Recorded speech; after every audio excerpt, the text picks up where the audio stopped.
우리 좌우에 계신 분들과 함께 이렇게 인사 나누려고 하겠습니다. 웃으면서 봄이 왔습니다.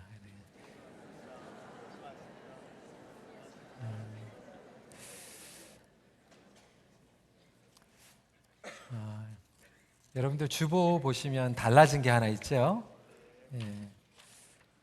매주 주보에 보시면 목회 칼럼이 있는데 이번 주부터 저희가 선하고 아름다운 하나님과의 만남이라고 하는 새로운 설교 시리즈를 시작을 합니다. 목회 칼럼은 웹사이트에 들어가 보시면 있고요. 이번 14주 동안 저희가 선하고 아름다운 하나님과의 만남이라고 하는 제목으로 나눌 때 우리 목회팀과 목장위원회에서 저에게 좀 요청을 하셨습니다. 목장에서 주로 날마다 빛으로 교재를 사용하든지 아니면 설교 내용을 가지고 묵상과 또 대화를 갖는데 적용 질문과 함께 설교를 요약을 하면 도움이 될 수 있겠다라는 그러한 요청을 해주셔서 요번에 그 트라이아웃을 하기로 했습니다. 그래서 14주 동안 해보고요. 좋은 것이 무엇인지 저희가 함께 또 여러분들의 피드백도 듣고 그렇게 결정을 하도록 하겠습니다. 선하고 아름다운 하나님과의 만남 이 시리즈를 시작을 하면서 이 제목은 책이 있습니다. 제임스 브라이언 스미스가 쓰신 선하고 아름다운 하나님이라고 하는 책이 있는데요. 그곳에 저희가 영감을 받아서 선하고 아름다운 하나님과의 만남이라고 제목을 잡아봤습니다. 그 밖에 여러분들 책 읽기 좋아하시는 분들 몇 권 추천을 해드리기 원합니다. 이 책 선하고 아름다운 하나님 책이 있고요. 그 다음에 A.W. 토저가 쓴 하나님을 바로 알자라는 책이 있고요. 그 다음에 A.W. 핑크가 쓴 하나님의 속성이라고 하는 책이 있습니다. 여러분들 그 책을 읽으시면 많은 신앙에 도움이 될 줄 압니다. 지난 부활절에 말씀을 드린 것 같이 많은 성도들이 교회를 다니고 있지만 신앙생활을 자기의 임의대로 그 믿음의 틀을 만들고 그 틀에 하나님을 끼워 맞추려고 하는 신앙생활을 할 때가 많이 있습니다. 그러다 보니까 일이 잘 풀릴 때는 문제가 없는데 어려운 일이 찾아올 때, 고난이 찾아오게 되면 우리가 예전에 가지고 있었던 그 하나님의 모습과 다른 우리의 인생의 스트러글을 바라보면서 내가 알았던 하나님, 그리고 내가 여태까지 추구했던 신앙생활과 그 다른 상황 가운데에서 벽에 부닥치는 성도들이 많이 있다라고 하는 것입니다. 왜냐하면 내가 만든 그 틀에 하나님을 끼워 맞추려고 하다 보니까 하나님에 대한 오해나 편견이 생길 수밖에 없다라고 하는 것이죠. 그러다 보니까 신앙의 깊이가 늘어나지가 않고 하나님에 대해서 죄송한 표현이지만 오해한 그리고 편견되어 있는 그러한 신앙생활을 하게 됩니다.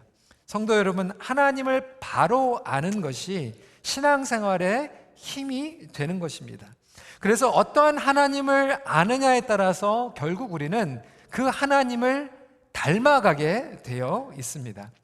어떤 성도들은 신앙생활을 열심히 하는데 어떤 하나님을 예배하냐면 항상 화내고 무서우신 하나님을 예배하며 따르게 됩니다. 그러다 보니까 신앙생활이 항상 화가 나고 무서운 그 율법주의적인 신앙생활을 할 때가 있습니다. 항상 채점 매기고 그리고 정죄하고 깎아내리고 비판하고 혼내는 그런 하나님을 믿고 따르는 분들이 많이 있다라고 하는 것이죠. 날씨가 이렇게 좋으면요 일부 예배가 그냥 꽉 찹니다. 이제 저 푸른 초원위에 가기 전에 일부 예배라도 그래도 드리고 가야지, 아니고 가면 괜히 차에 빵꾸가 난다든지 이상한 일이 생기면 안 되니까 그런 하나님을 우리가 믿을 수 있고요. 어떤 분들은 정말 해마다 선교지에 열심히 나가세요. 복음의 열정을 가지고 나가는 건 좋지만 그 마음의 동기가 단기 선교에 갔다 오면 하나님께서 우리 가게를 풍성하게 또 채워주시는 하나님, 어떤 분들은 하나님을 멀리 계신 하나님, 우리의 개인의 삶에 전혀 무관심하고 개입하지 않는 하나님에 대해서 그렇게 생각하고 신앙생활을 하는 분들이 있습니다.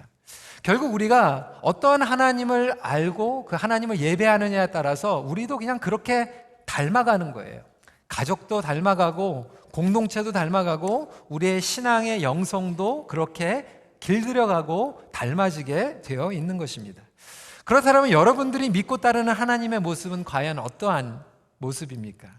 저는 이번 시리즈에 저희가 알고 있었던 그 하나님이 아니라 예수님께서 온전히 드러내신 하나님의 모습에 대해서 함께 말씀을 나누고자 합니다. 하나님의 속성에 대해서 알아가는 거예요. 사실상 우리가 생각하고 있는 그 하나님의 모습과 예수님께서 나타내신 하나님의 모습이 다를 수 있다라고 하는 것입니다. 예를 들어서 여러분 2000년 전에 예수님께서 오셨을 때 많은 종교자들이 가지고 있었던 그 하나님의 모습이 예수님께서 보여주신 아버지 하나님의 모습과 달랐어요. 예수님께서 그들이 그렇게 확신하고 믿고 따랐던 하나님의 모습과 다른 모습을 보여주시다 보니까 그게 힘들었던 거예요. 다 내려놓고 예수님을 따라간 제자들도 있지만 그것을 결국 배척하고 예수님이 사단에게 속았다라고 공격했던 사람들도 많이 있다라고 하는 것이죠. 마찬가지로 저와 여러분들도 저희가 임의대로 만들어 놓은 그 하나님의 모습과 예수님께서 보여주신 그리고 성경이 이야기하고 있는 이 하나님의 모습이 다를 때 우리는 그것을 인정하고 우리의 것을 내려놓고 그 하나님을 다시 인격적으로 깊이 만나기보다 우리가 불편한 것들은 다 필터링 해버리고 밀어내버리는 신앙생활을 하지는 않습니까?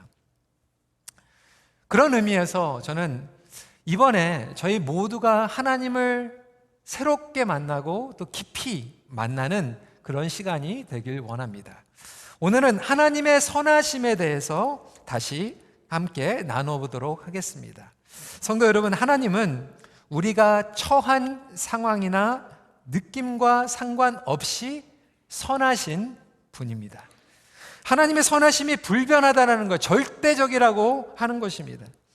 내가 어려움 가운데 있다라고 해서 하나님의 선하심이 사라진 것도 아니고요. 내가 지금 인생이 잘 풀리고 있다고 하나님이 더 선하신 분이 되는 것도 아니에요. 근데 어리석게도 우리는 자꾸 우리 인간의 제한적인 기준을 가지고 하나님의 선하심을 측량하려고 한다라고 하는 것입니다. 그것이 우리 인간의 죄성이고 제한되어 있는 사고방식이에요. 우리가 하나님이 선하신지 선하시지 않는지 우리가 판단해버리는 거예요. 그래서 내가 비즈니스가 잘 풀리고 나의 아기가 건강하고 내가 좋은 학교에 들어가면 하나님은 선하신 분입니다. 그런데 내 사업이 망하고 내 관계가 뒤틀리면 하나님은 더 이상 선하신 하나님이 아닙니다라고 우리가 그렇게 판단해버리는 거예요. 오늘 이 본문에 등장하는 이 맹인의 이야기가 바로 그 대표적인 예입니다.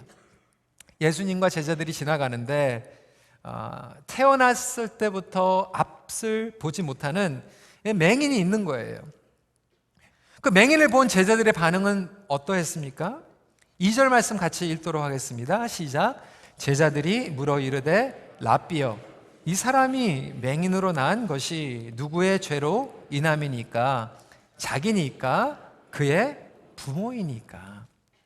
누구 잘못입니까? 지금 이거 물어보는 거예요. 이 맹인이 잘못한 겁니까? 이 부모가 잘못한 겁니까? 우리는 안 좋은 일이 생기면 꼭 그렇게 질문을 합니다. 고난, 불행, 사고, 질병이 찾아오면 즉각적인 반응이 뭐냐면 누가 죄를 졌습니까? 누구 잘못입니까? 선하고 아름다운 하나님이라고 책을 쓴 그 제임스 브라이언 스미스 그분에게 너무나도 귀한 딸이 태어났어요. 근데 그 딸이 비정상적으로 태어나서 태어난 지 몇 년 만에 세상을 떠나게 되었습니다. 이 사랑하는 그 딸이 너무나도 그 고통 가운데 병원에서 그 시간이 지나가면서 목숨을 잃어가는데 신방한 그 교회 공동체의 많은 영적인 지도자들이 물어보는 거예요. 제임스한테 누가 죄를 졌습니까? 당신이 죄를 졌습니까? 당신 아내가 죄를 진 겁니까? 여러분, 이것이 바로 저와 여러분들의 수준이라고 하는 것입니다. 마침 욥이 고난 가운데 있을 때 욥의 친구들이 와서 당신이 죄를 짓지 않았으면 누군가 죄를 졌으니까 이러한 어려움이 찾아오는 것이 아닙니까? 만약 사람의 잘못이 아니면 하나님의 잘못인가? 하나님이 선한 분이신데 이러한 잘못된 것들이 온다라면 그러면 하나님은 선하신 분이 아니라는 그러한 단정을 줄 때가 있다라고 하는 것이죠. 그런 의미에서 저는 오늘 이 말씀을 통하여서 세 단계로 말씀을 나누기 원합니다. 첫 번째로는 우리가 오해하고 있는 부분, 그리고 두 번째로는 예수님께서 우리에게 드러나신 하나님의 선하심은 과연 무엇이고, 세 번째로 그렇다면 우리 삶 가운데서 어떻게 적용이 될 것인가, 이 세 가지로 말씀을 나누길 원합니다. 첫 번째로 하나님의 선하심은 인간의 선악으로 통제할 수 없습니다. 여러분, 많은 분들이 오해를 하고 있는 게 하나님의 선하심을 마치 인간의 선악으로 조절할 수 있다라고 엄청난 오해를 하고 있다라고 하는 것입니다. 하나님의 구원은요, 여러분들의 선과 악으로 통제할 수 있는 게 아니에요. 하나님의 은혜는 여러분들이 선하다고 더 많이 흘러가고 여러분들이 악하다고 더 덜 흘러가는 것도 아니에요. 마찬가지로 하나님의 선하심도 우리의 선악에 따라서 강약 조절이 되는 것이 아니라고 하는 것입니다. 그럼에도 불구하고 우리 인간은 인과응보라고 하는 그 가치관을 가지고 하나님의 선하심에 대해서 오해를 하고 있어요. 내가 선한 일을 하면 선하게 대해 주시고 내가 나쁜 일을 하면 나쁜 일을 주시는 하나님. 여러분, 어떻게 생각하세요? 그래, 내가 보니까 너무나도 You've been good. 그래, 내가 너한테 좋게 해줄게. 보니까 네가 너무나도 나쁘게 살아가고 있는데 그러면 내가 나쁘게 대해줄게. 여러분, 하나님의 선하심은요, 우리가 선하다고 우리가 악하다고 흘렀다가 안 흘렀다가, 여러분, 우리의 느낌에 따라서 우리의 상황에 따라서 막혔다가 열렸다가 하는 그러한 수준의 하나님의 선하심이 아니라고 하는 것입니다. 아니, 처음 가정부터 잘못됐다라고 하는 것입니다. 무엇이 선한 것 그리고 무엇을 나쁘다라고 구별하고 있습니까? 우리가 알고 있는 그 하나님의 이미지는 아주 무섭고 샤머니즘적인 하나님을 믿을 때가 많지 않습니까? 제가 한 번은 한국의 너무나도 대표적인 대형교회 목사님이 설교하는 내용을 들으면서 충격에 빠졌어요. 세월호 사건이 터졌을 때 하나님께서 우리 민족이, 교회가 죄를 지으니까 그러한 벌을 주셔가지고 회개케 하신다라는 그러한 이해가 할 수 없는 너무나도 말도 안 되는 이야기를 하는 것을 들었습니다. 여러분, 하나님이 그런 하나님이십니까? 그 고등학교 2학년 아이들, 그들의 생명을 그렇게 휩쓸어 가시면서 정말로 기분 나쁘시니까, 마음이 아프셔가지고 누군가가 죄를 지니까 그들의 생명을 앗아가시는 그런 샤머니즘적인 하나님을 우리가 믿고 있습니까? 우리가 인간이 선하다고 하나님께서는 우리에게 좋은 일들을 해주시고, 인간의 행위가 악하다고 해서 하나님의 선하심이 사라져버리는, 인간의 마음대로 유도하며 조절할 수 있는 하나님의 선하심은 아니라고 하는 것입니다. 우리의 연약함과 죄, 실수, 실패에 따라서 굴곡이 생기는 것도 아니라고 하는 것입니다. 여러분, 하나님의 선하심은 상황을 뛰어넘는다라는 것을 믿으시길 주님의 이름으로 축원합니다. 우리가 생각하는 그 하나님의 선하심, 많은 분들이 그렇게 질문합니다. 내 주변에 있는 교회를 안 다니는, 예수님 믿지 않는 사람들이 있는데 참 착합니다. 참 선합니다. 근데 왜 그들은 천국에 가지 못합니까? 보니까 교회에 왔는데 참 예수님은 잘 믿는 것 같은데 악하거든요. 왜 그 악한 사람들은 천국에 갑니까? 여러분, 그 기준이 누구의 기준입니까? 우리의 기준이라고 하는 거예요. 내가 그것을 기준으로 설정하고 이야기하고 있다라고 하는 것입니다. 근데 여러분, 예수님께서 말씀하시는 하나님의 선하심은요, 인간의 기준이 없어요.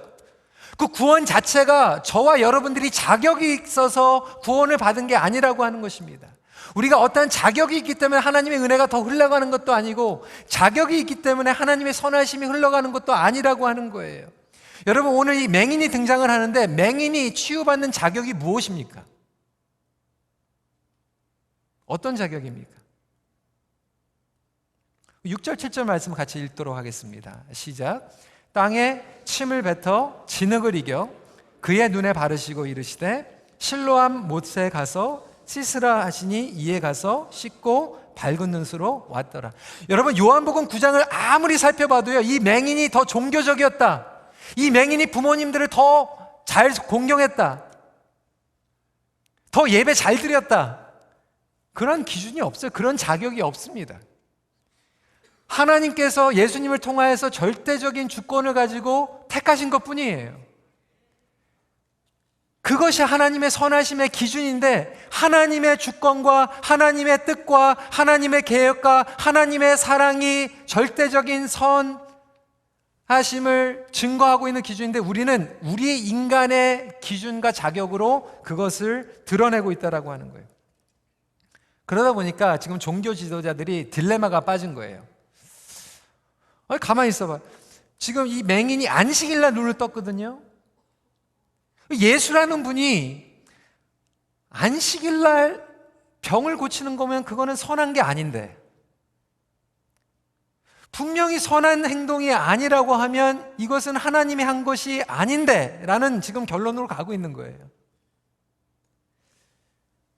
16절 말씀입니다. 바리새인 중에 어떤 사람은 말하되 이 사람이 안식일을 지키지 아니하니 하나님께로부터 온 자가 아니라 하며, 어떤 사람은 말하되 죄인으로서 어떻게 이러한 표적을 행하겠느냐 하여 그들 중에 분쟁이 있었더니.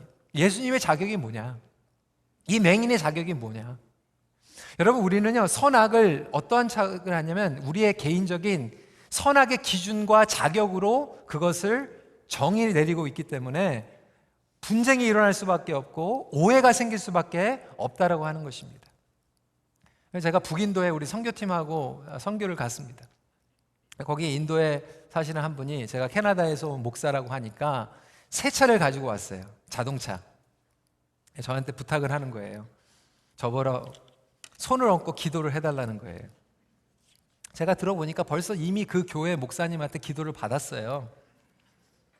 근데 이분이 생각할 때는 그래도 캐나다에서 온 목사가 손을 얹고 기도를 하면 차가 스크래치도 안 생기고 망가지지도 않고 사고도 안 나고.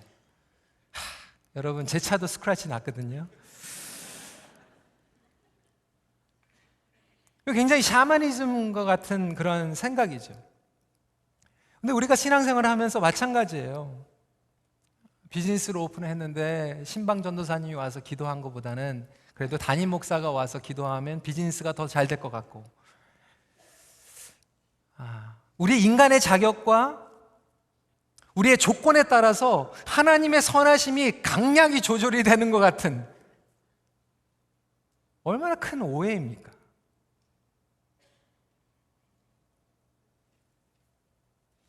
그렇다면 하나님의 선하심은 과연 무엇인가? 우리의 문제는 하나님의 선하심이라고 하는 것을 그냥 행동으로, 결과로 판단하고 있기 때문에 오해가 생기는 거예요. 그런데 성경은 하나님의 선하심을 결과를 이야기하는 것이 아니라 두 번째로 하나님 자체가 선하심이라고 하는 거예요. 하나님의 doing만 선하심이 아니라 하나님의 being이 선하심이라고 예수님 말씀하고 계십니다. 그러니까 하나님의 속성과 하나님의 성품이 선하심이라고 예수님께서는 정의하고 계십니다. 3절 말씀 후반부입니다. 그에게서 하나님이 하시는 일을 나타내고자 하심이라 하면서 하나님이 누구신지를 예수님께서는 드러나고 계세요. 우리는 하나님이 어떠한 분이신지 알기에 관심을 보이기보다는 하나님이 무엇을 해주실까에 대한 관심을 가지고 있습니다. 그래서 하나님께서 하신 행동이 나에게 마음에 안 들면 하나님은 더 이상 선한 분이 아닌 거예요.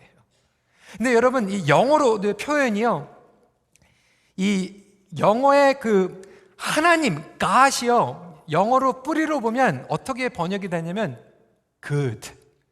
그러니까 하나님은 good이에요. God equal good. 하나님 자체가 선하심이고 선하심 자체가 하나님이라고 이야기하고 있습니다.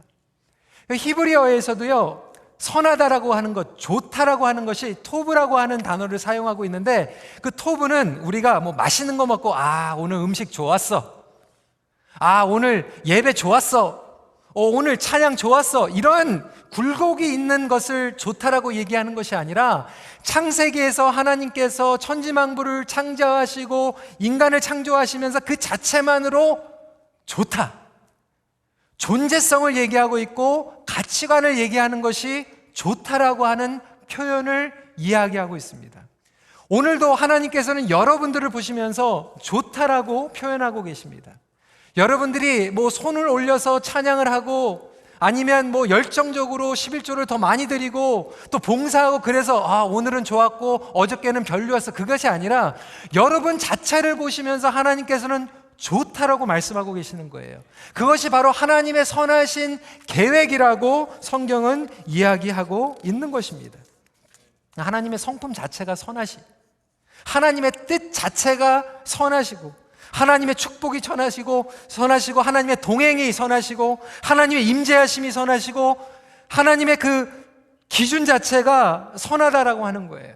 그런데 우리는 우리가 가지고 있는 그 선악의 기준을 가지고 하나님이 선하신지 선하시지 않는지를 자꾸 왜곡시키고 있다라고 하는 것이죠.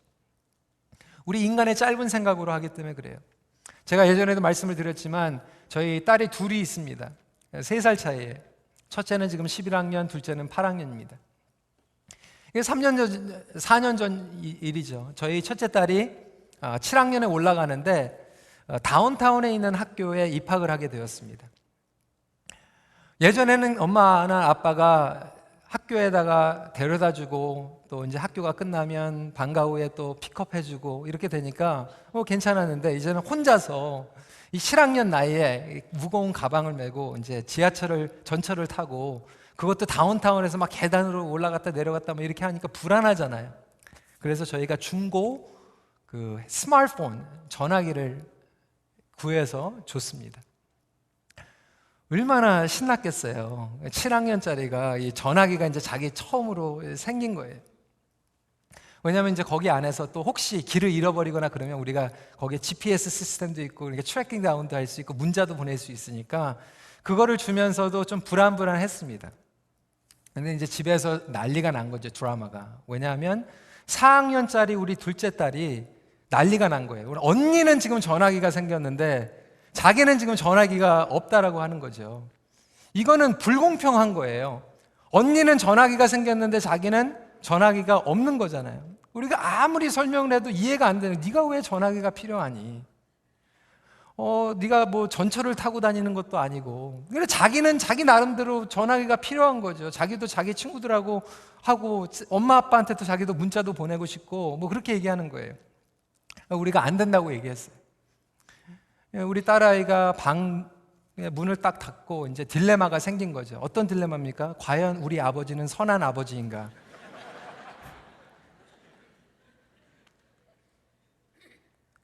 자기가 볼 때는 아니거든요. 자기를 섭섭하게 하는 아버지이지 선한 아버지가 아니거든요. 자기 기준으로 보면.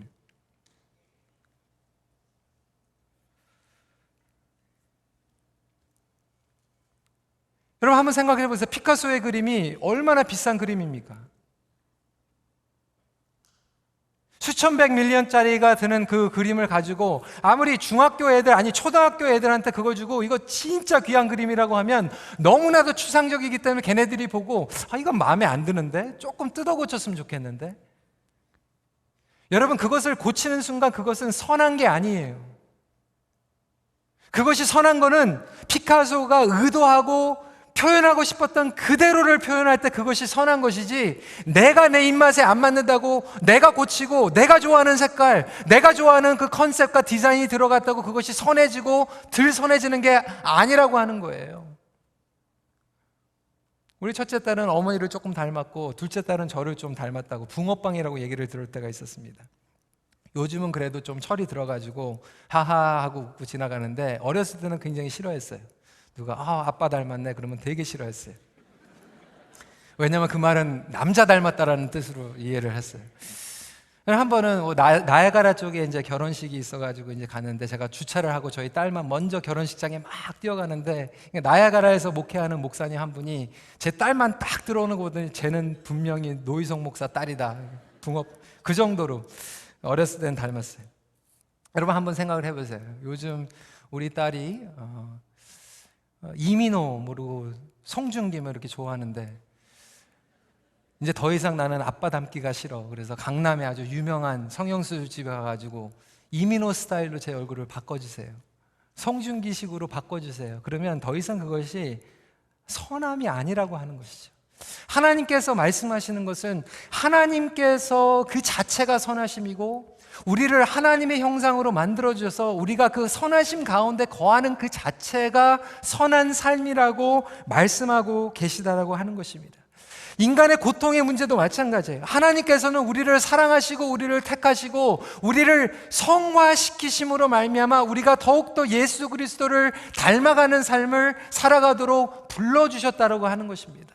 그것이 하나님의 사랑이고, 그것이 하나님의 뜻이고, 그것이 하나님의 고통 가운데서도 드러나는 선하심임을 믿기를 주님의 이름으로 축원합니다. 그러니까 고통의 문제도 C.S. 루이스가 이렇게 얘기를 했어요. 하나님의 선하심은 그냥 우리에게 스포일 시키는 사랑이 아니라고 하는 거예요. 고통의 문제라고 하는 책에서 이렇게 얘기를 합니다. 꾸벅꾸벅 졸면서 여러분이 그 나름대로 행복해지기를 바라는 연로한 할아버지의 인자함이나 양심적인 치안 판사의 냉담한 박애주의나 손님 대접에 책임감을 느끼는 집주인의 배려로서가 아니라 소면하는 불로서, 세상을 창조해낸 사랑으로서, 작품을 향한 화가의 사랑처럼 집요하고 개를 향한 인간의 사랑처럼 전제적이며, 이거는 잘 이해가 안 되는데, 자식을 향한 아버지의 사랑처럼 신중하고 숭고하며 남녀의 사랑처럼 질투할 뿐 아니라 꺾일 줄 모르는 철두철미한 사랑이 하나님의 선하심이라고 C.S. 루이스는 이야기하고 있습니다. 그 얘기는 뭐니까 하나님께서 여러분들이 고난 가운데서 있을 때도 그 가운데에서 함께 하시는 그 하나님이 선하심이라고 하는 것입니다. 우리가 고통 가운데서 지금은 절대로 이해가 안 가는데 그 가운데서도 언젠가는 하나님의 계획을 우리에게 보여주실 것을 믿는 것이 하나님의 선하심을 믿는다라고 하는 거예요. 마침 요셉이 감옥에 들어가 있지만, 그때는 요셉이 그 하나님의 계획을 몰랐지만 나중에 먼 훗날이 지나가서 하나님은 선하십니다라고 하는 고백이, 우리 이면수 목사님 지금도 북한에서 갇혀 계시지만 그곳에 하나님의 선하심은 지금도 흘러내려가고 있다라고 하는 것입니다. 저희가 유학 생활을 하면서 그렇게 힘들고 정말 새벽에 정말 하나님 앞에 나아가지고 눈물 흘리지 않고서는 견딜 수 없는 그 시간 가운데서도 지금 돌아보니까요, 하나님은 너무나도 선하셨어요.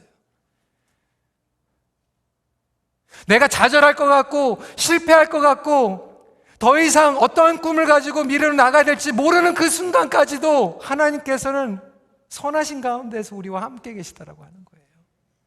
여러분들이 질병과 고통과 정말 죽을 것 같은 그 상황 가운데서도 하나님은 같이 아파하시고 하나님께서는 같이 고민하시고 신음하시면서 여러분들을 붙잡아 주시는 그 하나님이 선하시다라고 하는 거예요.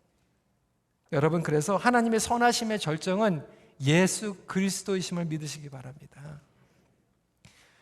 우리의 굴곡이 임하는 우리의 기준의 선함, 그 선악이 아니라 하나님의 선하심은 온전하고 완전하고 영원한 선하심이기 때문에 하나님께서는 예수 그리스도를 이 땅에 보여주시고 우리로 말미암아 죄의 삭을 사하심으로 말미암아 우리가 영원한 생명을 얻게 하신 그 선하심이 십자가의 보혈로 부활의 능력으로 드러나게 되었다라고 하는 거예요.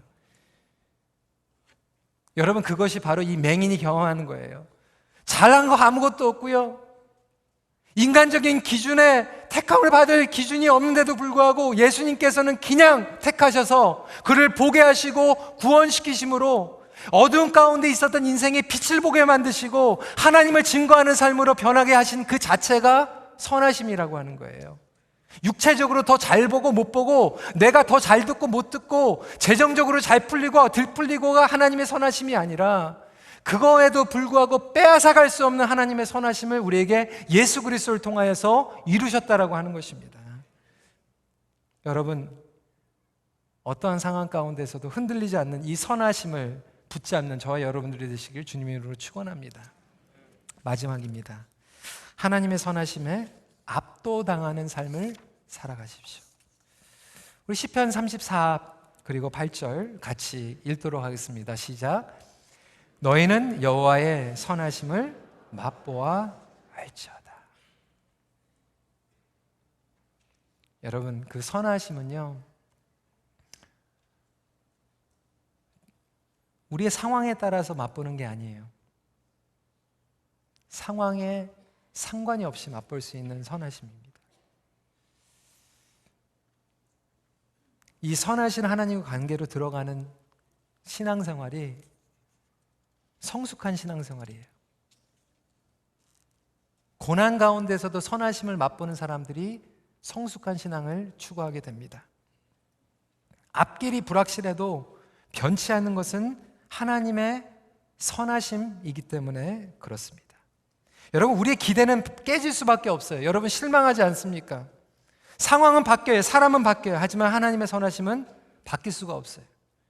하나님과 동행하는 그 삶 자체가 선한 삶이 된다라고 하는 거예요.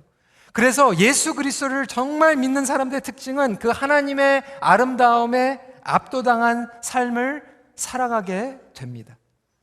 그래서 시편 27편 4절 말씀은 이렇게 고백하고 있습니다. 여러분 같이 한 목소리로 읽도록 하겠습니다. 시작. 여호와의 아름다움을 바라보며 그의 성전에서 사모하는 그것이라. 여러분, 이 고백을 다윗이 했습니다. 근데 다윗이 어디에서 이 고백을 했을 것 같아요? 성전 안에서? 아니에요. 광야에서 쫓기면서. 여러분, 대단하지 않습니까? 광야에서 쫓기는데 하나님의 선하심을 맛봐요.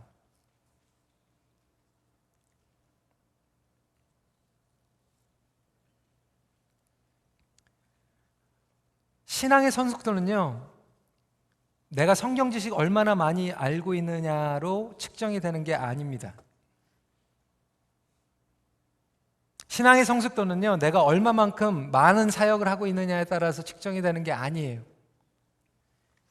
신앙의 성숙도를 측정하는 것은 내가 얼마만큼 하나님의 선하심을 맛보았는가.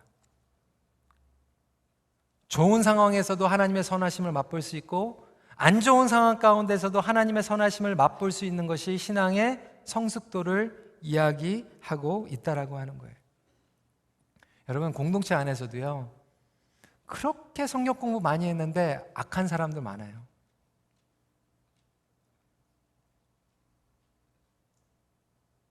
하나님의 선하심을 맛보지 못했기 때문에.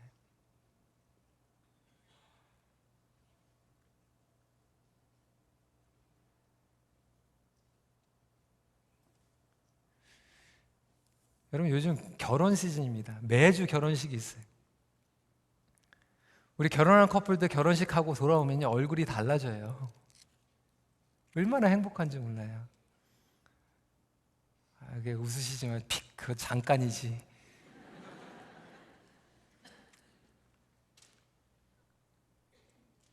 행복을 맛보잖아요. 그럼 자세가 들려지고요, 인생이 달라 보입니다. 하나님의 선하심을 맛보면요, 우리의 신앙의 자세가 바뀌어져 버려요. 우리의 예배가 바뀌어져 버리고요, 우리의 기도가 바뀌어져 버립니다. 사실상 우리가 안타까워할 필요 없어요. 어떤 분들은 막 예배 드리는데 막 감사 가운데서 예배 드리는데, 어떤 분들은 막 이러고 막 이렇게 하면요, 그거 가지고 괜히 정죄할 필요도 없고 뭐 비교할 필요도 없어요. 그냥 맛을 못 봤는데 어떻게 할 거예요? 맛을 못 봤는데.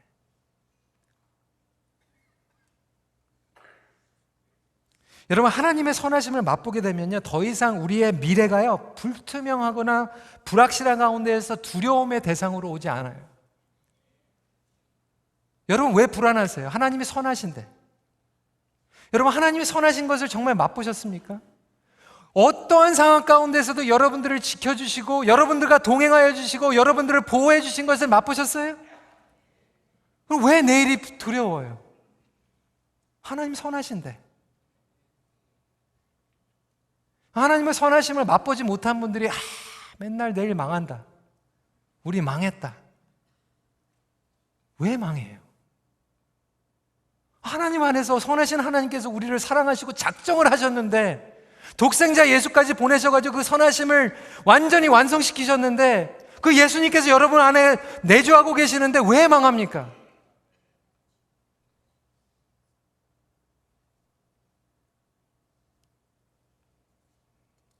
그 선하심을 신뢰하게 되면요, 우리 기도가 바뀝니다.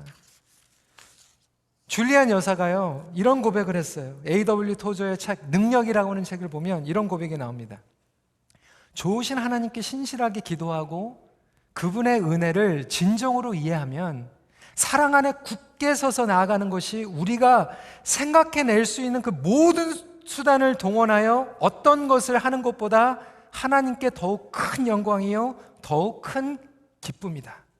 왜냐하면 만일 우리가 모든 방법들을 취하여 일을 한다고 해도 그것은 너무나 작은 것이고 하나님께는 충분한 것이 되지 않기 때문이다.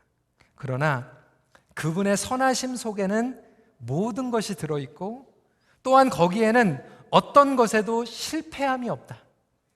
하나님의 선하심은 최상의 기도이고 우리의 가장 낮은 필요까지도 해결해 주시는 사랑이다. 그렇다면 여러분, 우리가 기도할 때요, 가장 성숙한 기도는 뭐냐면, 하나님 이거 해주세요 저거 해주세요 막 기도하기 전에 하나님의 선하심을 맛보게 해주시옵소서. 하나님의 선하심을 깨닫게 하여 주시옵소서. 내가 인간적으로는 어려운 가운데 있지만, 내가 지금 너무나도 아파 있지만 이 가운데에서 하나님의 선하심을 맛보게 하여 주시옵소서. 그게 하나님께서 가장 기뻐하시는 기도인 줄 믿으시기 바랍니다. 저는 이런 생각을 해봤어요. 교회 공동체에 하나님의 선하심을 맛본 사람들이 많아질수록 어떤 일들이 생길까? 선하신 하나님과 관계를 믿고 누리는 자들이 이웃들과 그 선한 관계를 맺어가면 어떠한 일들이 일어날까? 여러분, 선교, 전도 프로그램이 아니라요, 여러분, 선교와 전도는 뭐냐면 하나님의 선하심을 드러내는 거예요. 하나님의 선하심을 자랑하는 거예요. 아무리 사형리, 전도 폭발 구구절절히 외워가지고 그것을 가지고 전도하려고 그러는데 자꾸 이렇게 악독한 이런 표정으로, 그게 전도가 아니라고 하는 거죠. 여러분, 친교가요 뭡니까? 그냥 목장 식구들끼리 하나님의 선하심을 그냥 나눠주는 거예요. 그게 친교예요. 어떤 분들은 선교의 장애물, 예배의 장애물, 우리 교회의 성장의 장애물, 뭐 이유가 많아요.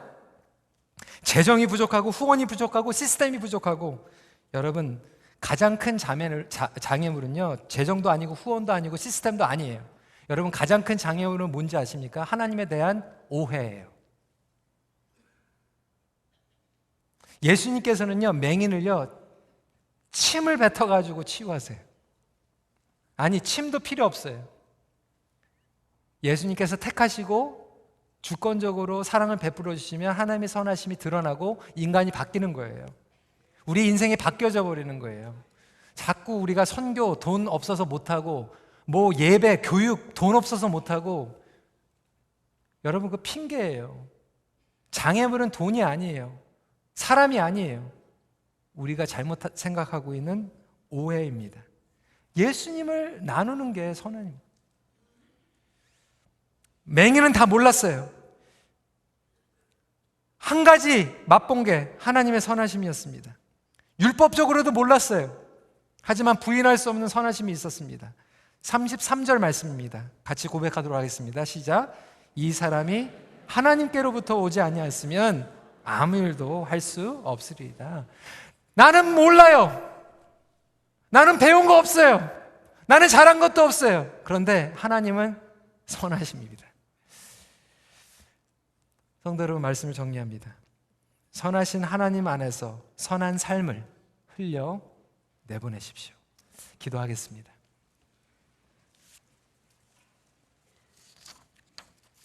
성도 여러분, 오늘 이 시간에 이렇게 기도했으면 좋겠어요. 하나님, 제가 하나님에 대해서 오해했습니다. 마침 우리가 유교적으로 아니면 샤머니즘적으로 마침 나의 선이 하나님의 선을 이끌어내고 나의 악이 하나님을 악독한 하나님으로 만들어버리는, 어떻게 보면 내가 그냥 막 주물러버리는 하나님의 모습. 하나님의 선하심, 하나님은 그러한 분이 아니에요. 여러분에 의해서 막 심리적으로 감정적으로 막 굴곡이 생기고 막 그런 하나님은 없습니다. 여러분들이 만들어낸 하나님일 수 있어요. 제가 만들어낸 하나님일 수 있어요. 우리 인간의 기준으로 하나님의 선하심이 더 늘어나고 그것도 아니죠. 그렇다면 우리 이 시간에 하나님의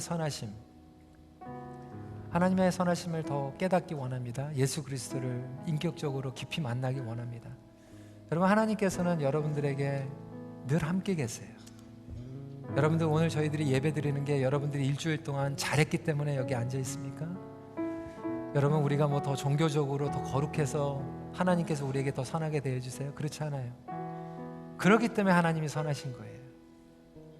우리가 어떻게 할 수 없는 하나님의 크신 경륜, 그 인자하심, 긍휼, 은혜, 지금도 흘러가고 있는 하나님의 선하심이 여러분의 가정과 여러분들의 자녀와 여러분들의 미래까지 끝까지 책임져 주시고, 그 선하심은 무한계의 선하심이에요. 사랑하는 나의 아들아, 내가 너를 그냥 지명했고 내가 너를 택했고 내가 너와 함께 할 거야. 그 하나님의 선하심을 주님, 제가 더욱더 깊이 맛볼 수 있도록 인도하여 주셔서 여태까지 가지고 있었던 그 편견이나 오해를 벗어나서 하나님의 선하심을 맛보고, 그 하나님의 선하심을 제가 좀 주위에 있는 분들에게 좀 흘러내버릴 수 있는 그런 삶을 살아갈 수 있도록 인도하여 주시옵소서. 혹시 우리가 예배는 열심히 드리는데 주위 있는 사람들한테 좀 악독하게 살아가고 있지는 않습니까? 여러분, 그게 장애물이 아닙니까? 그럼 이 시간에 우리가 좀 회개하고 하나님 앞에 좀 그런 마음으로 가지고 나갔으면 좋겠어요. 하나님, 제가 맹인입니다. 하나님을 보지 못하는 영적인 맹인이고요, 하나님을 듣지 못하는 영적인 귀머거리인데, 하나님, 이 맹인이 다른 거는 모르지만 예수님께서 만져주시고 그가 그냥 겸손하게 그냥 모든 것들을 다 내려놓고 그냥 실로암에 뛰어갔더니 보게 된 것처럼, 주님, 그런 영적인 반응이 나의 예배 가운데 오늘 있게 하여 주시옵소서. 우리 이 시간에 그 좋으신 하나님을 좀 소원하면서 기도하는 시간 갖도록 하겠습니다.